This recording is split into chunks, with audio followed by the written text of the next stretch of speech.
देखो इस चैप्टर का नाम है तो यूनिट नंबर 7 चैप्टर जो भी बनेगा देख लो, उसका नाम लिखता रेडिएशन। रेडिएशन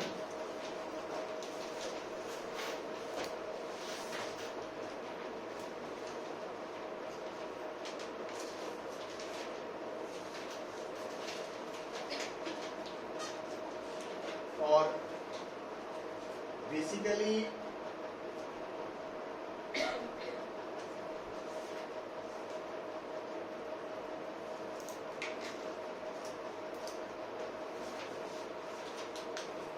इस टॉपिक से रेडिएशन का मतलब है थर्मल रेडिएशन, ਜਿਹਦੇ ਚ मेनली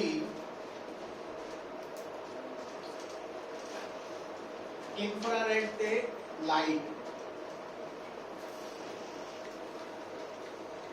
ये दो चीजें आती हैं। रेडिएशन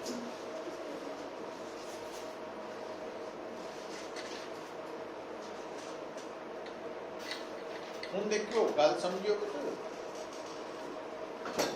कि रेडिएशन जो टर्म इतने असी यूज कर रहे हैं वो है, उसकी बेसिक नेचर है ईएम वेव, इलेक्ट्रोमैग्नेटिक वेव।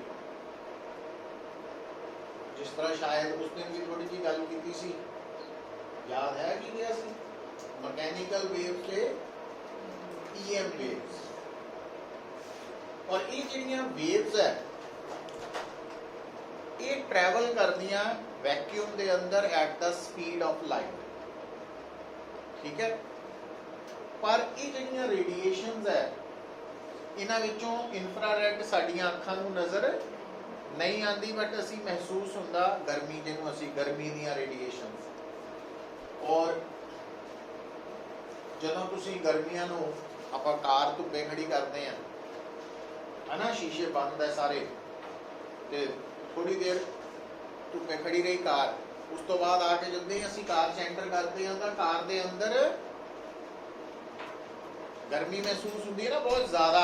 उसदे लई फिर असीं की करते, थोड़ी देर लिए शीशे खोल देते हैं या दरवाजे खोल लेने 2 मिनट लिए, फिर एंटर करते हैं। तो वो जिहड़ियां रेडिएशंस ट्रैप हुई वो इंफ्रारेड रेडिएशन, गर्मी वाली रेडिएशन। तो रेडिएशन जो इतने असी टर्म यूज कर रहे हैं, तो एक तरह की kind of energy which travels at the speed of light in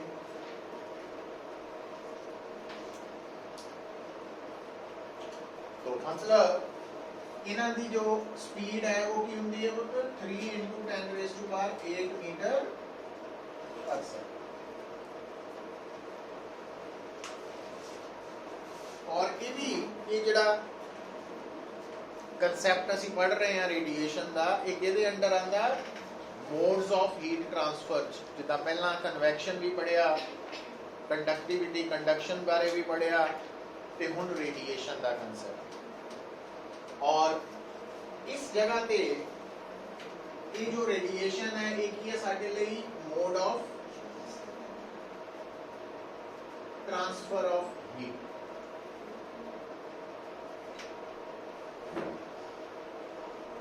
mode of transfer of heat.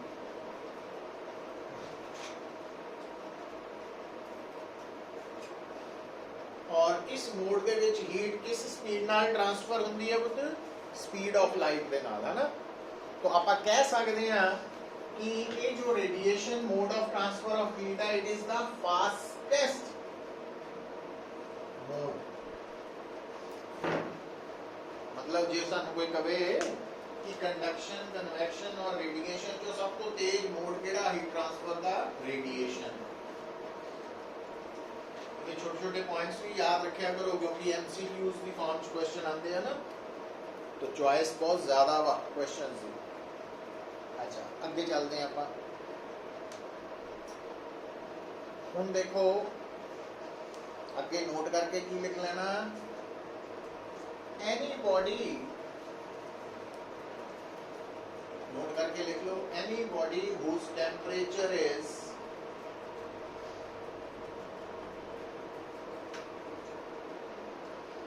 above 0 Kelvin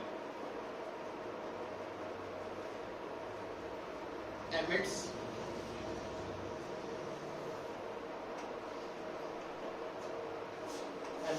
radiations, emits thermal radiations कर लो, thermal radiations। कोई भी बॉडी लिविंग नॉन लिविंग कोई फर्क नहीं पैदा पुत्र, जिसका टेम्परेचर 0 केल्विन तो ऊपर है वो की करती है, रेडिएशंस एमिट करती है। अगली गल ते आओ, हुण तुसी ना अगर मान लो देखो सपोज करो मैं एक एग्जांपल ले लेना, आयरन रॉड है ना, उन्हें जी आयरन रॉड है ना पुत, इनू की करो तुसी ओवन च रख दियो। हुण ओवन च रख के मान लो असी आयरन रॉड का टेम्परेचर सैट करता से 200 degree Celsius, 400 degree Celsius, 800 degree Celsius. मान लो ओवन दे विच ना असी आयरन रॉड रखी और ओवन का टेम्परेचर सैट करता कितना, 200 डिग्री सेल्सियस या 4 या 6 या 800 डिग्री सेल्सियस। तो अगर 800 डिग्री सेल्सियस तक असी इस आयरन रॉड को गर्म करांगे, मतलब इसका टेम्परेचर इंक्रीज करांगे, तो ये हथ लाए तो पता लगेगा भी ये गर्म है, क्योंकि उस वक्त ये केड़ियां रेडिएशंस एमिट कर रही है, इंफ्रारेड। अखां नाल तां नज़र नहीं आना, पर जिद्दां ही तुसी इहदा टेम्परेचर 800 डिग्री सेल्सियस तो ज़्यादा करना शुरू करोगे तो तुसी नोट करोगे कि ये आयरन रॉड दूरों ही लाल रंग भी होनी शुरू हो जाएगी। इसका मतलब इन्हें की करना शुरू करता, इंफ्रारेड रेडिएशंस दा कर रही है एमिट, नाल रेड कलर दियां रेडिएशंस भी एमिट करन लग गई।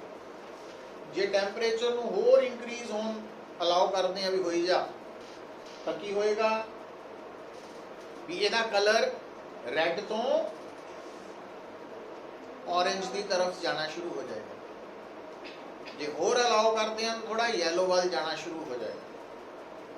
ठीक है, तो इसका मतलब ये जिहड़ी बॉडी है वो की कर रही है,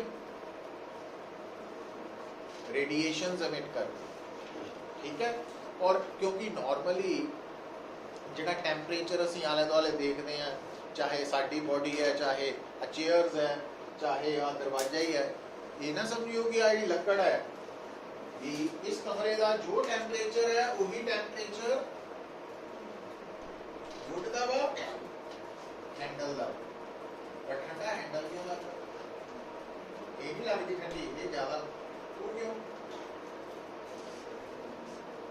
क्योंकि metal good conductor of good thermal conductor है। एक कंडक्टर है ना, तो जितना ही असीं इहनूं टच करते हैं, क्योंकि साडी बॉडी का टेम्परेचर ज्यादा वा, तो जितना ही मैं टच करता तो मेरी बॉडी जो हीट है फटाफट ज्यादा हीट ड्रॉ कर लेता, तो मैनू कूलिंग इफेक्ट आता।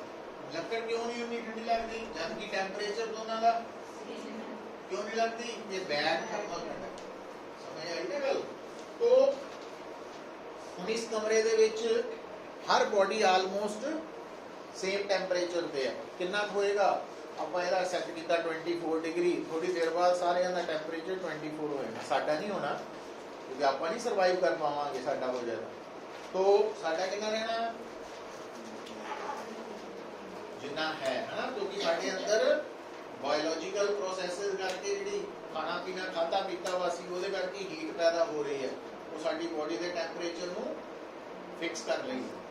तो हुण ये जो कमरा वा ये अंदर हर बॉडी रेडिएशन एमिट कर रही है, पर क्योंकि टेम्परेचर सारे का 24 डिग्री के लगभग है, तो सारिया रेडिएशंस के इंफ्रारेड ही है। तो जे टेम्परेचर बहुत ज्यादा होएगा तो जाके लाइट एमिट होनी शुरू होनी है ना। तो ये सारा रेडिएशन का कंसैप्ट है। हुण पुत हैडिंग तुसी लिखना interaction of radiation with matter. Interaction of radiation with matter heading बना सकते हैं कि अगर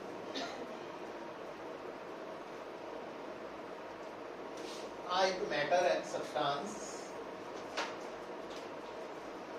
तो ਇਹਦੇ ਉੱਪਰ ਕੀ ਹੋ ਰਿਹਾ रेडिएशंस इंसिडेंट हो रहे है ना। तो ਜਦੋਂ मैटर ਦੇ ਕੋਲ रेडिएशंस ਪਹੁੰਚਣਗੀਆਂ ਤਾਂ ਉਸ ਤੋਂ ਬਾਅਦ ਕੀ ਹੋਏਗਾ। बेसिकली ਇਹਦਾ मीनिंग ਹੈਡਿੰਗ ਦਾ ਇਹ ਹੈ ਸਾਡੇ ਲਈ। तो ਹੁਣ देखो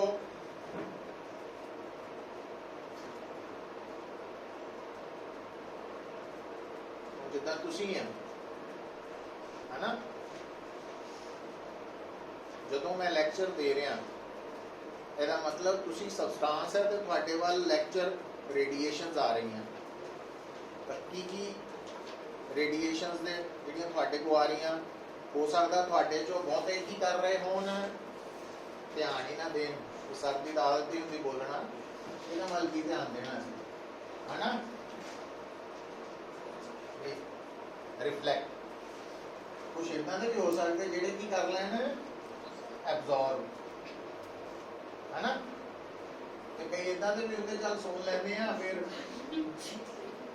इधरों सुनिया इधरों कटता एक तो सुनिया ही नहीं ना आ वाला जिन्हें सुनिया ही नहीं इन्हें सुनिया सी पर दूजे कन्नों कटता ट्रांसमिट करता आ नहीं इन्हें संभाल के रखा रिटेन करना है ना। ये नंबर ज़्यादा आने हैं जे फेयर एग्जाम्पल। तो और आ रिफ्लेक्टेड पार्ट है कुछ ठीक है एक ट्रांसमिटेड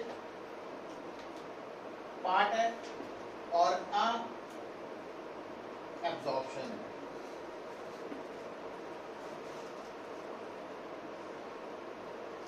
तो मैटर के ऊपर जदों भी रेडिएशन ने इंसिडेंट होना की होना कुछ पोर्शन जनरली रिफ्लेक्ट होना कुछ एब्जॉर्ब होना ते कुछ ट्रांसमिट होना जनरली गल कर।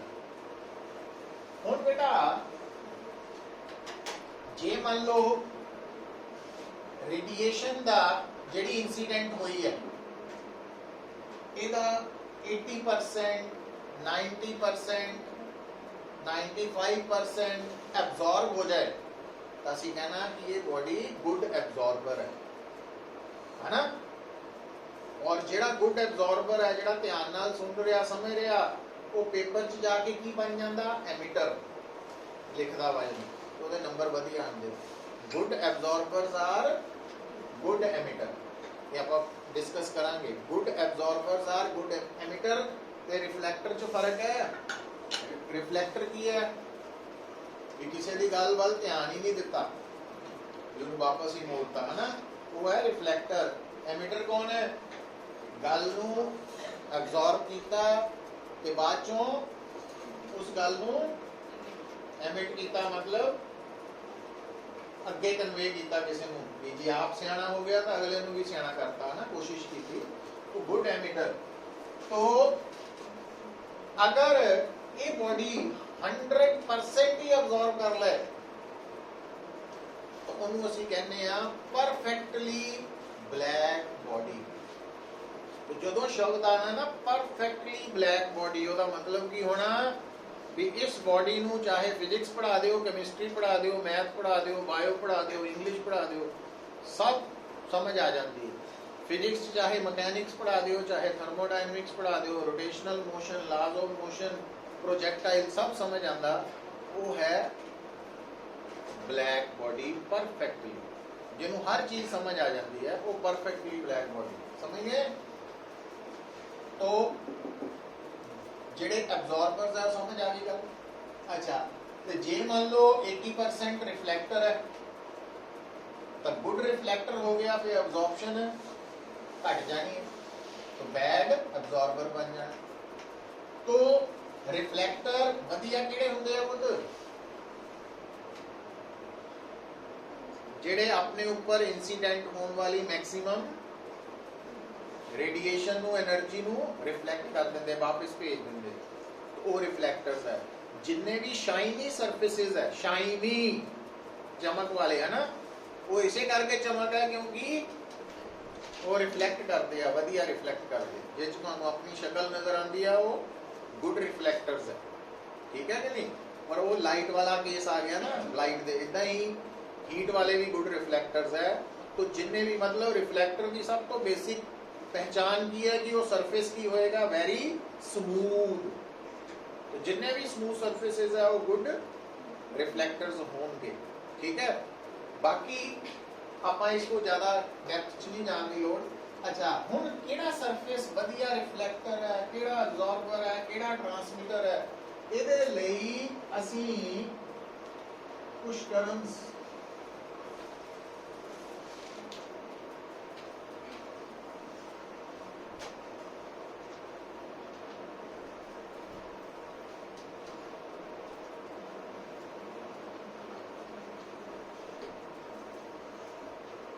कुछ टर्म्स यूज करते हैं बार बार। कोएफिशिएंट ऑफ रिफ्लेक्शन या रिफ्लेक्टिंग पावर या फिर रिफ्लेक्टेंस। तो एक ही होगा। अच्छा, इतना ही कोएफिशिएंट ऑफ एब्जॉर्प्शन या फिर एब्जॉर्बिंग पावर या फिर एब्जॉर्बटेंस।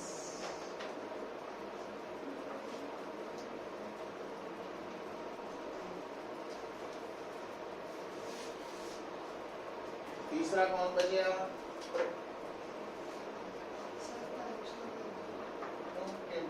Coefficient of transmission, transmitting power या फिर ट्रांसमिटेंस।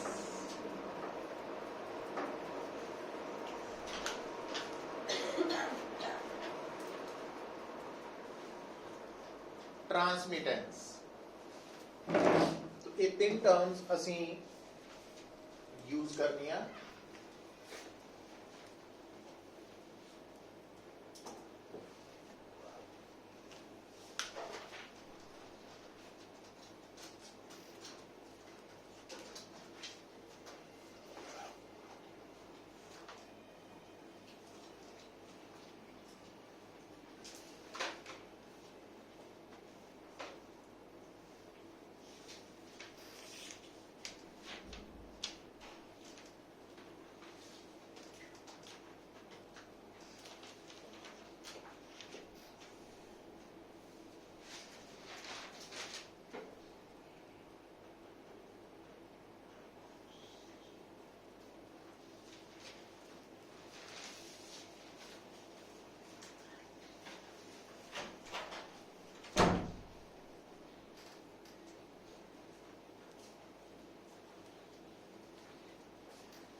ठीक है पुत्र, ਜਦੋਂ ਵੀ ਨਾ ਤੁਸੀਂ ਕਿਸੇ ਵੀ ਸਬਸਟੈਂਸ ਦੀ, ਕਿਸੇ ਵੀ ਬੋਡੀ ਦੀ ਰਿਫਲੈਕਟਿੰਗ ਪਾਵਰ ਨੋਟ ਕਰਨੀ ਹੈ ਜਾਂ ਐਬਜ਼ੌਰਬਿੰਗ ਪਾਵਰ ਜਾਂ ਟਰਾਂਸਮਿਟਿੰਗ ਪਾਵਰ, ਤਾਂ ਉਹਦੇ ਲਈ ਤੁਸੀਂ ਧਿਆਨ ਕੀ ਦੇਣਾ ਕਿ ਤੁਸੀਂ ਦੇਖਣਾ ਕਿ ਇਸ ਬੋਡੀ ਦੇ ਉੱਪਰ ਜੋ ਰੇਡੀਏਸ਼ਨਸ ਇਨਸੀਡੈਂਟ ਹੋਈਆਂ ਉਹਦੀ ਟੋਟਲ એનર્ਜੀ ਕਿੰਨੀ ਸੀ, ਕਿੰਨੀ ਟੋਟਲ એનર્ਜੀ स्ट्राइक की, उस टोटल एनर्जी का कितना हिस्सा रिफ्लेक्ट होया, कितना हिस्सा एब्जॉर्ब होया और कितना हिस्सा ट्रांसमिट।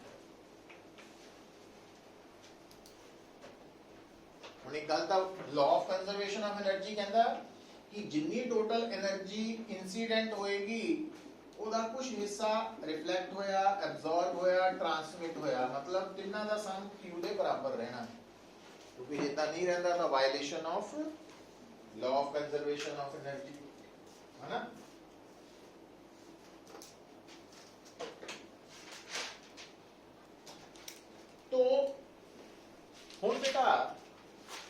ਜਦੋਂ ਵੀ ਤੁਸੀਂ ਕਿਸੇ ਬੋਡੀ ਦੀ ਰਿਫਲੈਕਟੈਂਸ ਜਾਂ ਰਿਫਲੈਕਟਿੰਗ ਪਾਵਰ ਨੋਟ ਕਰਨੀ ਹੈ, ਤੁਸੀਂ ਦੋ ਚੀਜ਼ਾਂ ਵੱਲ ਧਿਆਨ ਦੇਣਾ ਕਿ ਉਸ ਬੋਡੀ ਨੇ ਜਿੰਨੀ ਟੋਟਲ એનર્ਜੀ ਇਨਸੀਡੈਂਟ ਹੋਈ ਸੀ ਉਹਦੇ ਵਿੱਚੋਂ ਕਿੰਨੀ એનર્ਜੀ ਨੂੰ ਰਿਫਲੈਕਟ ਕੀਤਾ, ਜਿੰਨੀ ਨੂੰ ਰਿਫਲੈਕਟ ਕੀਤਾ ਡਿਵਾਈਡਡ ਬਾਈ ਜਿੰਨੀ ਇਨਸੀਡੈਂਟ ਹੋਈ ਸੀ, ਉਹ ਰੇਸ਼ੋ ਲੈ ਲਓ, ਉਹ ਰਿਫਲੈਕਟੈਂਸ ਆ ਜਾਣੀ।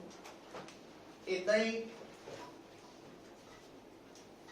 ਐਬਜ਼ੌਰਬਟੈਂਸ ਲਈ ਕੀ ਨੋਟ ਕਰਨਾ ਵੀ ਬੋਡੀ ਨੇ ਕਿੰਨੀ એનર્ਜੀ ਐਬਜ਼ੌਰਬ ਕੀਤੀ ਡਿਵਾਈਡਡ ਬਾਈ ਕਿੰਨੀ ਟੋਟਲ ਇਨਸੀਡੈਂਟ ਹੋਈ ਸੀ, ਕਿੰਨੀ ਟ੍ਰਾਂਸਮਿਟ ਕੀਤੀ ਡਿਵਾਈਡਡ ਬਾਈ ਕਿੰਨੀ ਇਨਸੀਡੈਂਟ ਹੋਈ ਸੀ, है ना? समझ आई ये गल? और क्योंकि रिफ्लेक्टेंस, एब्जॉर्बटेंस, ट्रांसमिटेंस ये सारे की है रेशियो ऑफ एनर्जीज ही है, इस करके यूनिट लेस से डायमेंशनलेस क्वांटिटीज है, जस्ट नंबर्स है। अच्छा हुन अगर बेटा तुहानू कोई कहे कि किसी भी बॉडी की रिफ्लेक्टेंस, एब्जॉर्बटेंस ते ट्रांसमिटेंस का सम कढो R plus A plus P, मैं की करना QR by Q, QA by Q, QT by Q, ये वन नहीं बन गई क्योंकि बेस तो Q ही है सब का, ऊपर जो तीनों ऐड होंगे तीनों ऐड हो गए Q ही बनना। मैं लिख देना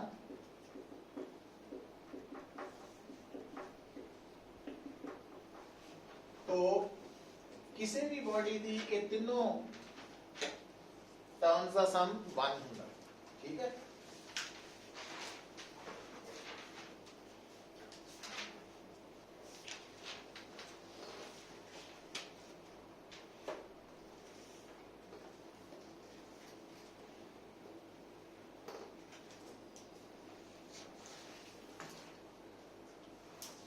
अच्छा हुन बेटा एक ना टर्म आती है ओपेक बॉडी। ओपेक बॉडी किहनू कहने? वैसे तो लाइट नाल जुड़ी गल है, जिहदे आर पार ना देखा जा सके वो ओपेक होंदी है, जिहदे बाहर देख लईए वो ट्रांसपेरेंट होंदी है ना? पर इत्थे असीं इहनू रेडिएशन नाल जोड़ के करते हैं कि अगर मान लो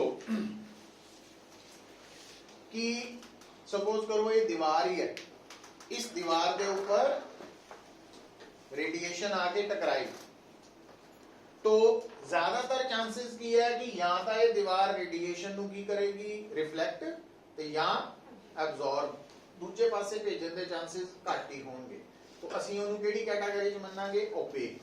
तो ओपेक बॉडी की ट्रांसमिटेंस 0 होंदी है क्योंकि आ 0 हो जानी ना, एनर्जी आर पार जानी नहीं, तो आ ऑलमोस्ट 0 होगी। तो जिस करके ओपेक बॉडी की T 0 है तो it means R plus A की हो जाना 1, ठीक है? और जिथे R ज्यादा होएगा उथे A घट जाएगा। R ज्यादा मतलब गुड रिफ्लेक्टर, A घट जाएगा मतलब बैड एब्जॉर्बर।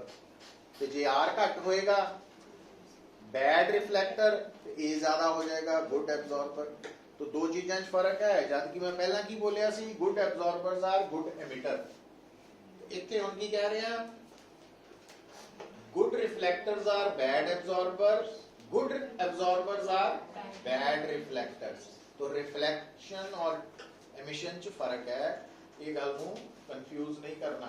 तो आ स्टेटमेंट की कह रही है, तो लिख लो इहदे नीचे the above equation shows that the above equation shows that good absorbers are bad reflectors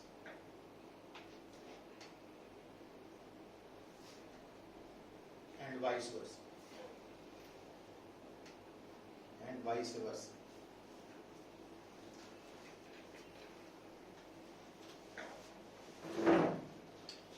ठीक है?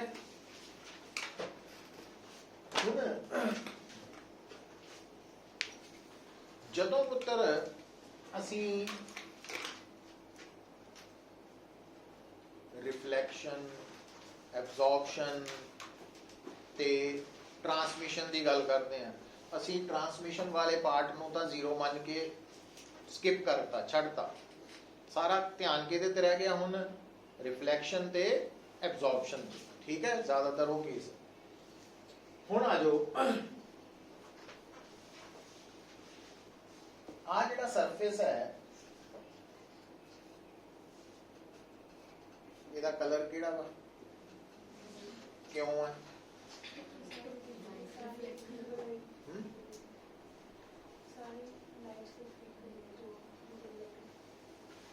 ते वो जो LED बल्ब्स है वो वाइट क्यों है?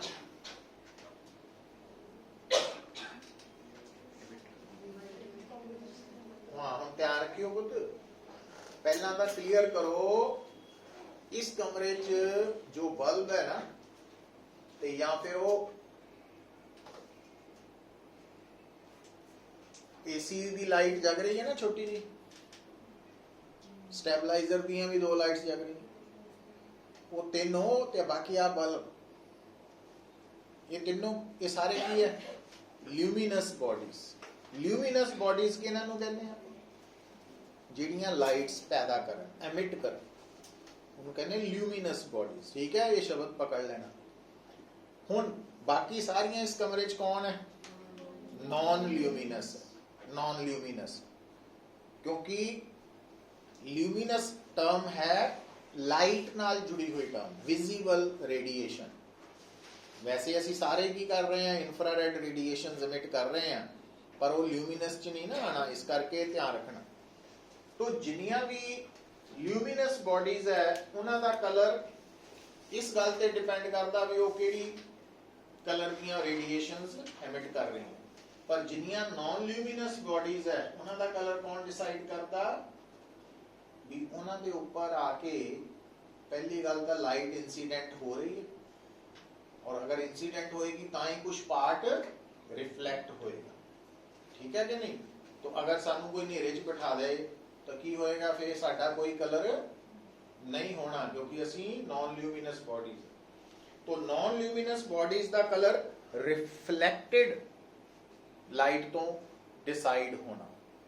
तो हुण आ जो मैं रेड कलर नाल लिखिया वा, ਇਹਦਾ मतलब ये जिहड़ा डाई कह लो इसनू, ये की कर रही है? रेड कलर नू रिफ्लेक्ट कर रही है बाकी सारे कलर्स नू। इस कमरे च इंफ्रारेड नू थोड़ी देर भी भूल जाओ, लाइट ते कंसंट्रेट करो। इस कमरे दे विच हर चीज ते केड़ी लाइट इंसीडेंट हो रही है? White light, white light. इस करके हर चीज दे ऊपर केड़ी कलर दी लाइट इंसीडेंट हो रही है? विबग्यो। वायलेट भी है, Indigo, blue, green, yellow, orange, red. इन्हां सारियां ने मिलके की बनाया? वाइट लाइट नू बनाया ना। समझ आई गल? तो हर चीज दे ऊपर वाइट लाइट इंसीडेंट हो रही है। ठीक है, हुण वाइट लाइट चों ਇਹਦੇ ਤੇ ਆ ਜਿਹੜਾ मैं लिखिया एब्जॉर्प्शन लिखिया वा, इस हिस्से ते भी वाइट लाइट टकराई आके, पर इन्हें की कीता? ਇਹਦੀ ਜਿਹੜੀ डाई है कह लो, तो उन्हें की कीता? सारे कलर्स नू एब्जॉर्ब कर लिया, सिर्फ रेड नू रिफ्लेक्ट कीता। इस करके और इन्हें की कीता? ब्लू नू रिफ्लेक्ट कीता, है ना। इन्हें रेड नू, इन्हें ब्लू नू, और आहा इन्हें कोई नहीं कीता रिफ्लेक्ट, ताई ता ये, और इन्हें सारे रिफ्लेक्ट किया, इदा मान लो, तो ताई वाइट है। हुण दोबारा गल सुनो, हुण अगर मान लो इस कमरे दे विच आ जिन्ने वाइट LEDs है, इन्हां नूं हटा के इहदी जगह ते मैं ब्लू कलर दी LED लगा देना और ऑन कर देना, फिर ਇਹਦਾ ਕੀ कलर नजर आऊगा?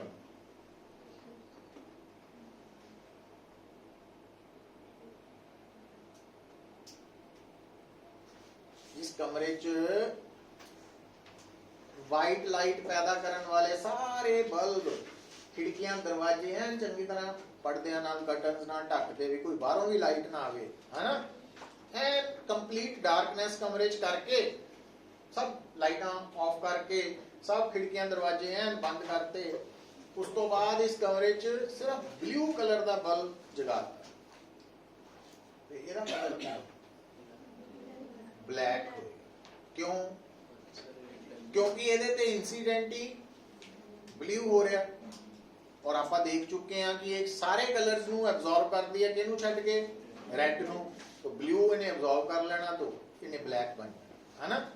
इन्हें भी ब्लैक ही रहना, इन्हें ब्लू रहना और इन्हें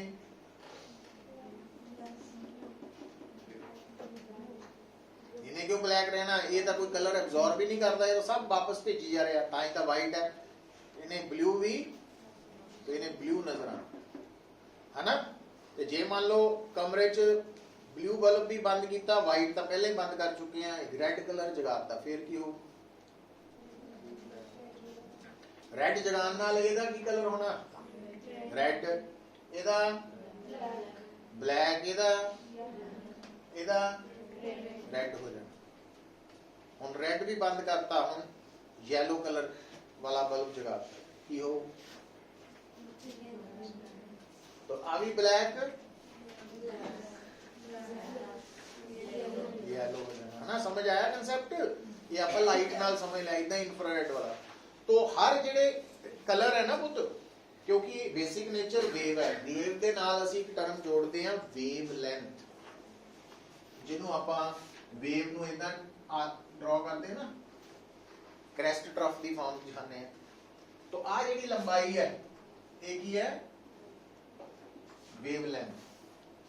और डिफरेंट कलर्स दा इंफ्रारेड रेडिएशंस दा कादे च फर्क है? वेव लेंथ च फर्क होंदा है। तो ये समझ होनी चाहिए। हुण ध्यान दियो,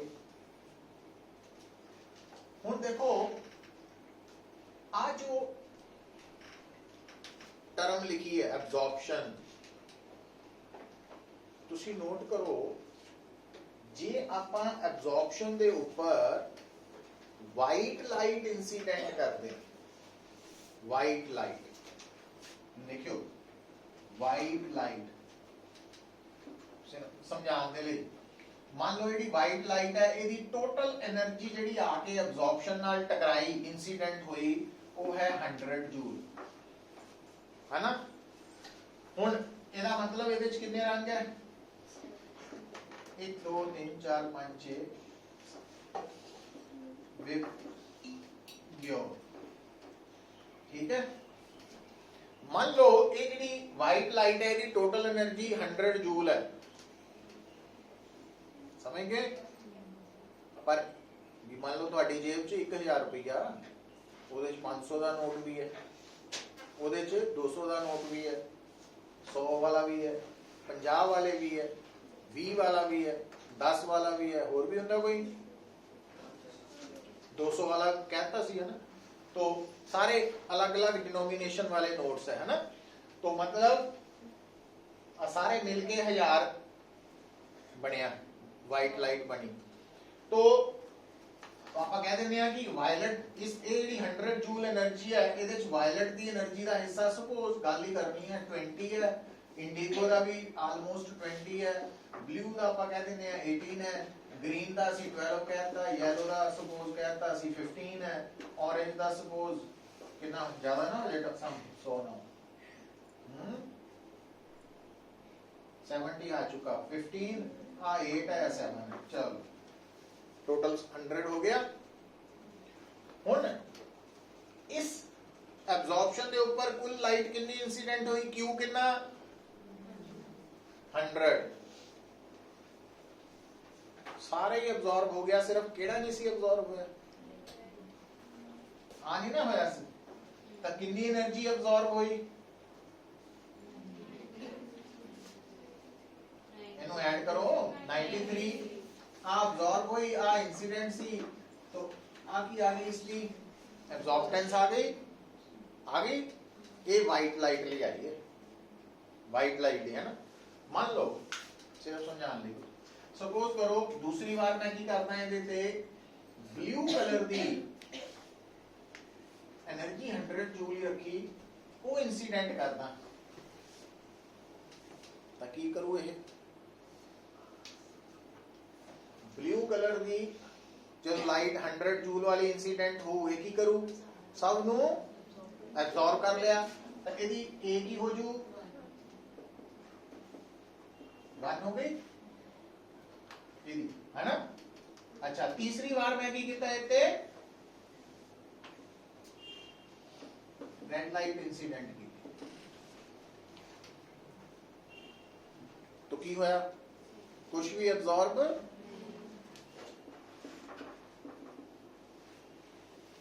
हुण आ जो लिखिया एक बॉडी है ना तो ਇਹਦੀ ਜਿਹੜੀ ਐਬਜ਼ॉर्बटेंस आ रही है वाइट लाइट ਲਈ 93% है ब्लू लाइट ਲਈ 100% है रेड लाइट ਲਈ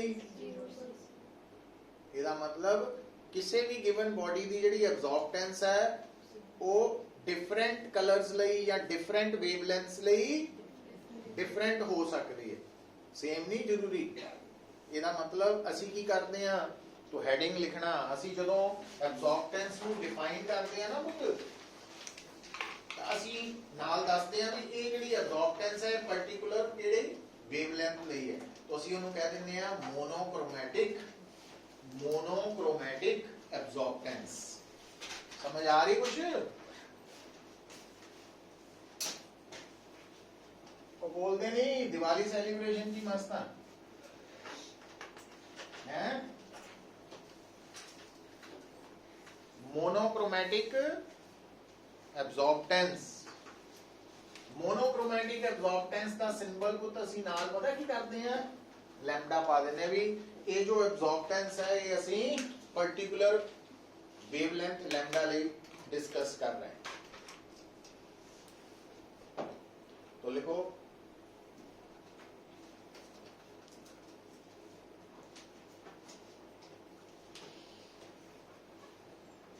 तो लिखो it is defined for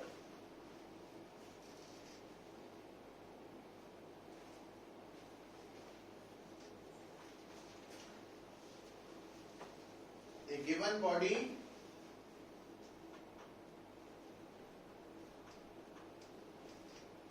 for a particular value of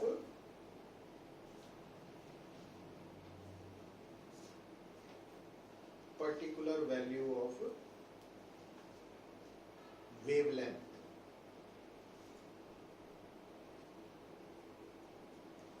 ਹੁਣ particular value of wavelength ਦਾ ਮਤਲਬ ਇੱਕ ਖਾਸ wavelength ਲਈ ਪਰ ਇੱਕ ਗੱਲ ਹੋਰ ਸਮਝ ਜਾਣੀ ਚਾਹੀਦੀ ਹੈ ਤੁਹਾਨੂੰ ਕਿ प्योर सिंगल वेवलेंथ वाली कोई भी रेडिएशन प्रैक्टिकली एग्जिस्ट नहीं कर सकती समझ गए और ਉਹਦੇ ਪਿੱਛੇ ਜਿਹੜਾ बेसिक फंडा वा वो है केमिस्ट्री पढ़ते हैं जिससे याद रखना हाइजनबर्ग अनसर्टेनिटी प्रिंसिपल तो जिस करके ਅਸੀਂ ਕਹਿ ਦਿੰਦੇ ਆ ਕਿ ਕਹਿ ਕੀ ਦਿੰਦੇ ਆ कि मान लो आ एक एनर्जी लेवल है आ भी एक एनर्जी लेवल है पढ़िया होया हाइड्रोजन वाला कांसेप्ट आ दो एनर्जी लेवल्स है तो ਅਸੀਂ ਕਹਿੰਦੇ इस एनर्जी लेवल च ਜਿਹੜਾ इलेक्ट्रॉन है ਉਹਦੀ एनर्जी डेफिनेट होएगी इतनी होएगी और ਜਦੋਂ ਇੱਥੇ ਆਏਗਾ ਤਾਂ ਇਹਦੀ ਵੀ એનર્ਜੀ डेफिनेट होएगी इट मींस ਜਦੋਂ इलेक्ट्रॉन नीचे निकले आएगा तो ਉਹਦੀ ਜਿਹੜੀ रेडिएशन बाहर आएगी एमिट करेगा ਉਹਦੀ वेवलेंथ भी फिक्स होएगी मान लो 6000 एंगस्ट्रॉम होएगी एक प्रैक्टिकली चल जाता बट प्रैक्टिकली बेटा अनसर्टेनिटी प्रिंसिपल करके कोई भी एनर्जी लेवल फिक्स्ड वैल्यू का नहीं हुंदा ਉਹਦੇ ਚ एनर्जी ऊपर नीचे फ्लक्चुएट करती रहती थोड़ी बहुत और ਉਹਦੇ ਨਾਲ ਕੀ ਹੁੰਦਾ ਕਿ ਜਦੋਂ ਇਸ ਲੈਵਲ ਤੋਂ ਇੱਥੇ ਪ੍ਰੈਕਟੀਕਲੀ ਗੱਲ ਦੱਸ ਰਿਹਾ ਮੈਂ तो इस लेवल तो इस लेवल पे ਜਦੋਂ रेडिएशन एमिट होती है तो ਉਹਦੀ एनर्जी हमेशा नहीं होनी हाँ इतना हो सकती है भी ਉਹਦੀ रेडिएशन ਉਹਦੀ वेवलेंथ से 5990 एंगस्ट्रॉम तो लेके 6010 एंगस्ट्रॉम तक वेरी करे मतलब इस ट्रांजिशन करके ਜਿਹੜੀ रेडिएशंस बाहर आन ਉਹਨਾਂ ਦੀ एनर्जी या वेवलेंथ पर्टिकुलरली 6000 एंगस्ट्रॉम नहीं होनी ਉਹ ਇਸ रेंज ਚ लाई करनी तो उसको ਅਸੀਂ ਕਿੱਦਾਂ ਲਿਖਦੇ ਆ lambda 2 lambda plus d lambda arrange बना देते हैं मींस ਹੁਣ ਜਿੱਦਾਂ ਇਸ ਕੇਸ ਚ d ਲੈਮਡਾ ਕਿੰਨਾ ਨਜ਼ਰ ਆ ਰਿਹਾ ਤੁਹਾਨੂੰ 10 ਤੇ 10 20 अंश है ना। तो ये गल प्रैक्टिकल होगी, इस करके जो थ्योरी पढ़ोगे ना, चाहे नोट्स पढ़ोगे बुक पढ़ोगे, ਉਹਦੇ ਵਿੱਚ ਉਹਨੇ ਟਰਮ ਲਿਖੀ ਹੋਣੀ ਹੈ कि radiation is emitted having wavelength lying in between lambda to lambda plus d lambda। तो इस रेंज भी ਜਿਹੜੀ रेडिएशन बाहर आ रही है वो भी मोनोक्रोमैटिक ਮੰਨੀ ਜਾਂਦੀ ਹੈ प्रैक्टिकली। सो ਇਹ ਗੱਲ ਸਮਝਾਉਣ ਲਈ ਇੰਨਾ ਕੁਝ ਕਰ ਰਹੇ ਹਾਂ ਆਪਾਂ, ਹੋਰ ਕੁਝ ਨਹੀਂ ਕਰ। ਇਹਨੂੰ ਨੋਟ ਕਰ ਲਓ ਰਫਲੀ।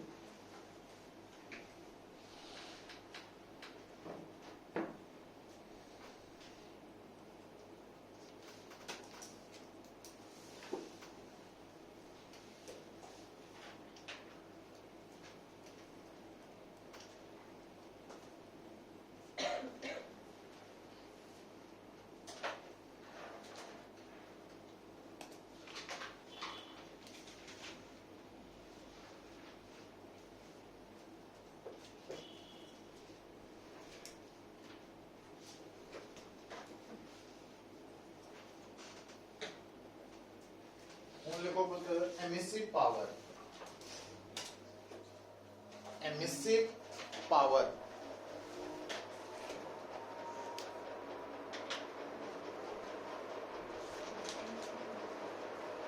emissive power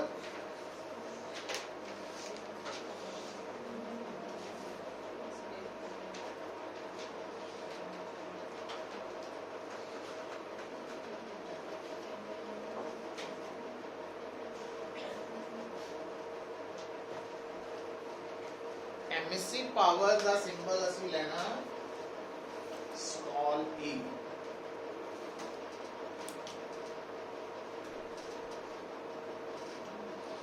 तो इसको डिफाइन करते हैं, लिख लो it is defined as energy emitted per second per unit area by given body।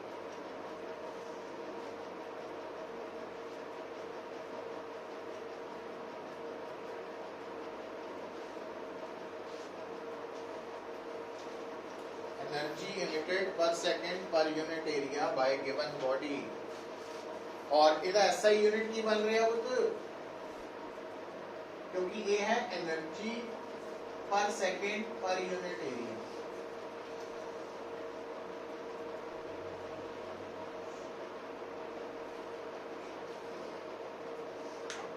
emissive power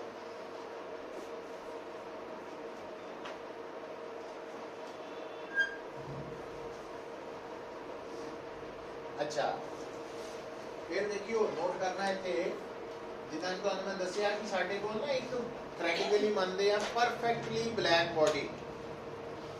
तो perfectly black body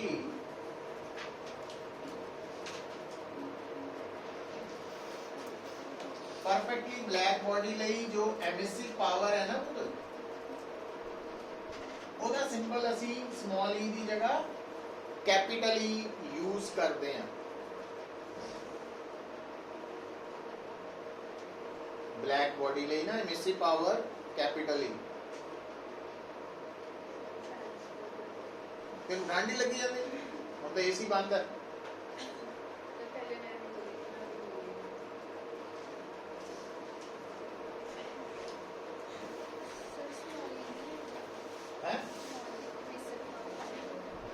emissive power black body दी ਜਦੋਂ ਵੀ ब्लैक बॉडी ਦੀ एमिसिव पावर डिफाइन करनी है तो वो सिंबल की यूज करना कैपिटल ए। तो जो नॉर्मल नॉन ब्लैक बॉडी है फिर स्मॉल ई यूज करना। अच्छा इतना ही लिख लो मोनोक्रोमैटिक एमिसिव पावर ਉਹਦਾ सिंबल की हो जू E lambda. Monochromatic emissive power monochromatic particular wavelength ਲਈ ਅਸੀਂ डिस्कस करना ई लैम्डा। तो ਉਹਨੂੰ ਕਿੱਦਾਂ डिफाइन करांगे? It is defined as energy emitted it is defined as energy emitted, it is defined as energy emitted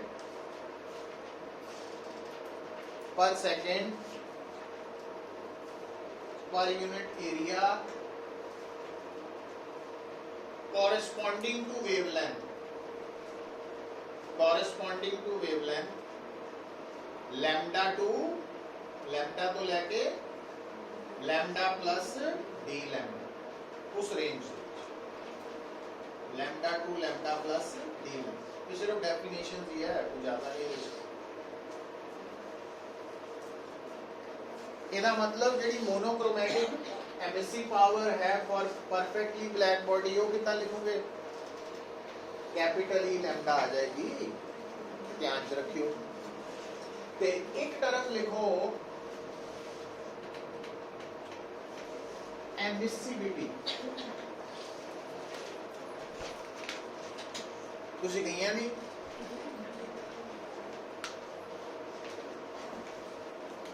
mummy चल ओके। अच्छा दिवाली मना के आ जाओ, फिर हम टेस्ट पुत्र शुरू करने हैं। आप टेस्ट बड़ी देर हो गई हैं, 3 छुट्टियां दिन बाकी तो जिन्हें मर्जी आप कर लेंगे, मेरी मर्जी।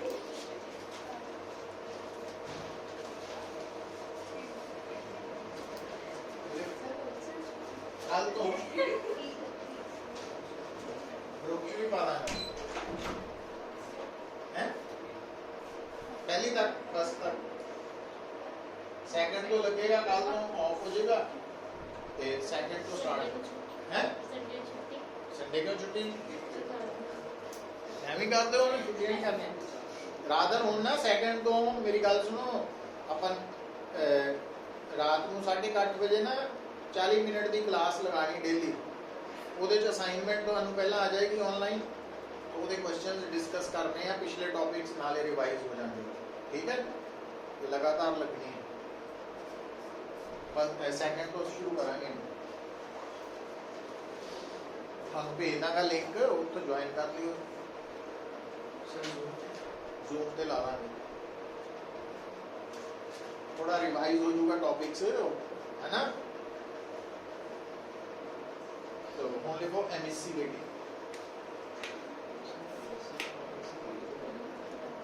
हाँ रेडिएशन नहीं ਇਹਦੇ ਚ ਵਿੱਚ ਹੀ ਹੈ।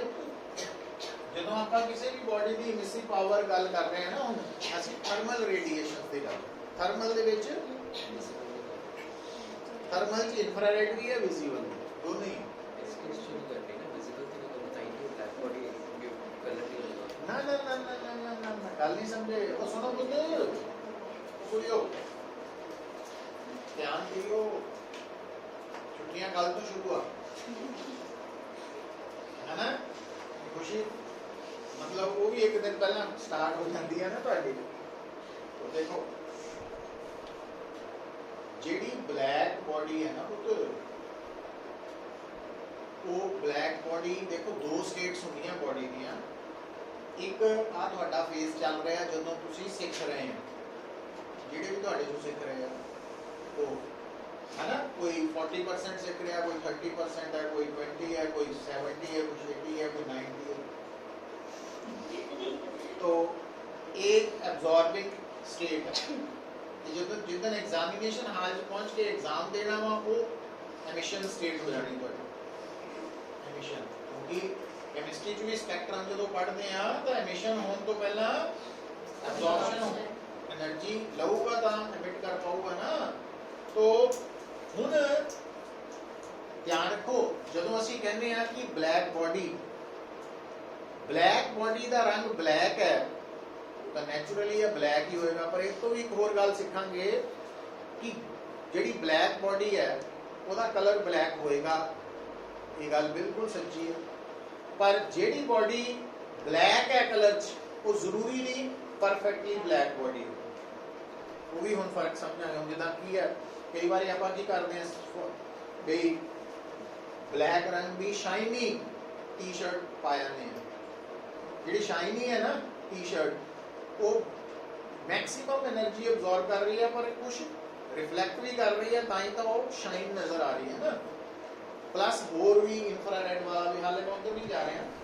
मैं ये गल करन लगा सीगा कि जेड़ा सन है ना वो भी ब्लैक बॉडी है, समझ गए? क्योंकि सन केड़ी स्टेट च है? एमिशन च है, समझ गए गल नूं?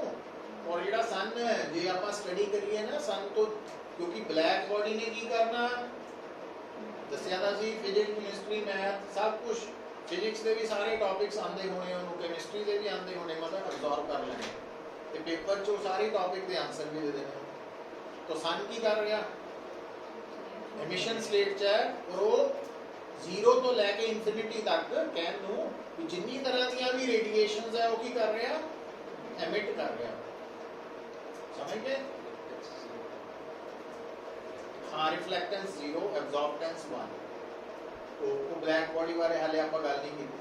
तो एमिसिव पावर का मतलब असी जदों इत्थे हुण गल कर रहे हैं कि एमिसिव पावर की डेफिनेशन की लिखाई तुहानूं, एनर्जी इमिटेड, उस एनर्जी च केड़ी एनर्जी है? इंफ्रारेड भी है ते लाइट भी हो सकती, इकट्ठियां ही है सारी। तो हुण लास्ट जेड़ा एमिसिविटी वाला कंसेप्ट है ना, इहनूं थोड़ा ध्यान रखियो। ਇਹਦਾ सिंबल है एप्सिलॉन, मतलब सी पा के ग्रीक सिंबल है ना एप्सिलॉन।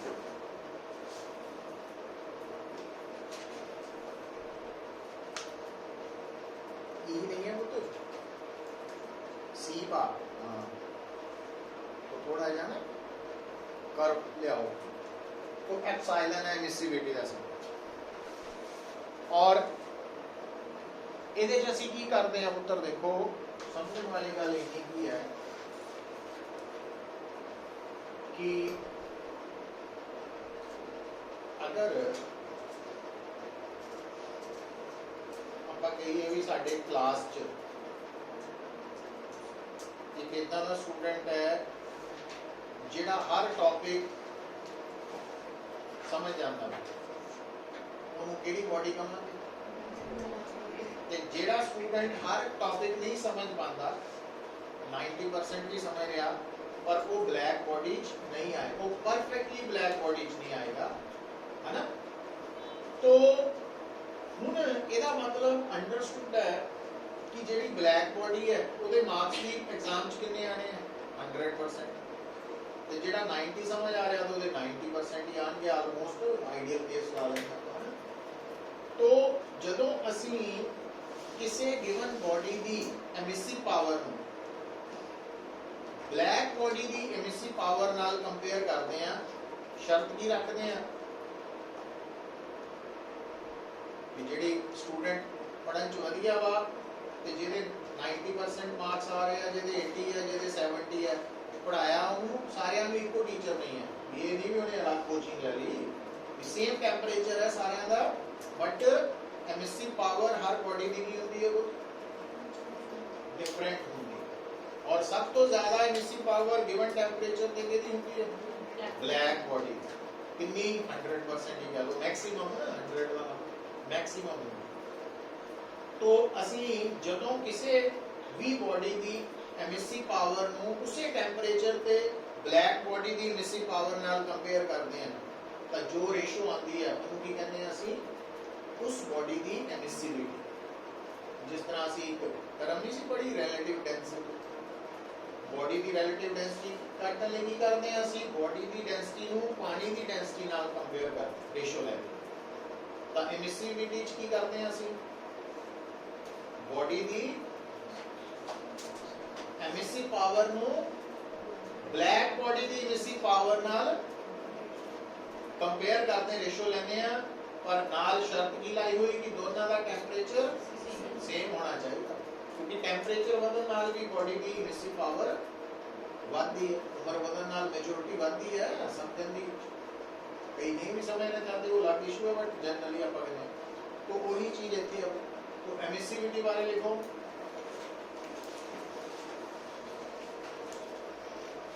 तो पिछले लेक्चर देख लिया पुत्र सारी। तो emissivity of a given body is defined as ratio of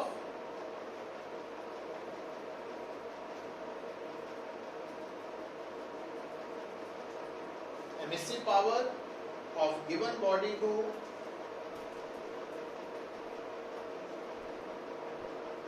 ratio of emissive power of given body to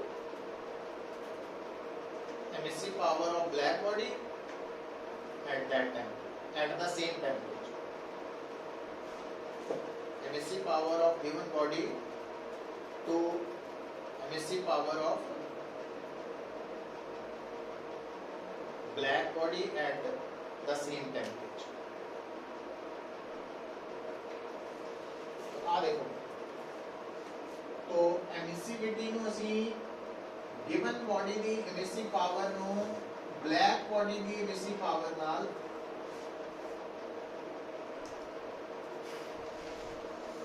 और ਇਹ ਵੈਲਿਊ ਕਿੰਨੀ ਆਏਗੀ ਪੁੱਤ ਨਾਰਮਲ ਹਾਲਾਤਾਂ 'ਚ क्योंकि स्मॉल ई की वैल्यू कैपिटल ई तो घट होनी है, इस करके एमिसिविटी लेस देन 1 होनी है ना। अच्छा, ते जे मान लो गिवन बॉडी ही ब्लैक बॉडी है तो फिर 1 हो जानी है ना। और emissivity unit less and dimension less quantity, emissivity unit less and dimension less quantity है पुत्र। और एमिसिविटी की वैल्यू 0 तो लेके 1 तक हो सकती है। और तुसी ये याद नहीं रखनी कि वैल्यूज या तुहानू गिवन होणगियां या फाइंड आउट करांगे, फार्मूलाज देखांगे आले, पर इहदियां वैल्यूज याद नहीं करनियां। पर ये याद रखना कि जिहड़ी परफेक्टली ब्लैक बॉडी है उहदी एमिसिविटी 1 ਹੁੰਦੀ ਹੈ, ਉਹ ਨਾ ਭੁੱਲਿਓ ਨਾ। ਇੱਥੇ ਰੁਕ ਜਾਂਦੇ ਆ। ਹੁਣ ਅਗਲਾ ਹੈਡਿੰਗ ਲਿਖ ਲਓ ਵੀ ਕਈ ਵਾਰੀ ਨਾ ਸਕਿਪ ਕਰ ਜਾਂਦਾ, ਉਹ ਹੈ ਪਰਫੈਕਟਲੀ ਬਲੈਕ ਬॉडी। ਕਿਉਂਕਿ ਮੈਨੂੰ ਲੱਗਦਾ ਅਗਲੇ ਲੈਕਚਰ 'ਚ ਥਿਊਰੀ ਖਤਮ ਹੋ ਜਾਏਗੀ ਸਾਡੀ, ਇੱਕ ਦਿਨ ਨੂਮੈਰੀਕਲ ਨੂੰ ਲੱਗਣਾ, 2 ਲੈਕਚਰ ਚਾਹੀਦੇ ਆ ਤਾਂ ਯੂਨਿਟ ਕੰਪਲੀਟ ਹੋ ਜਾਏ।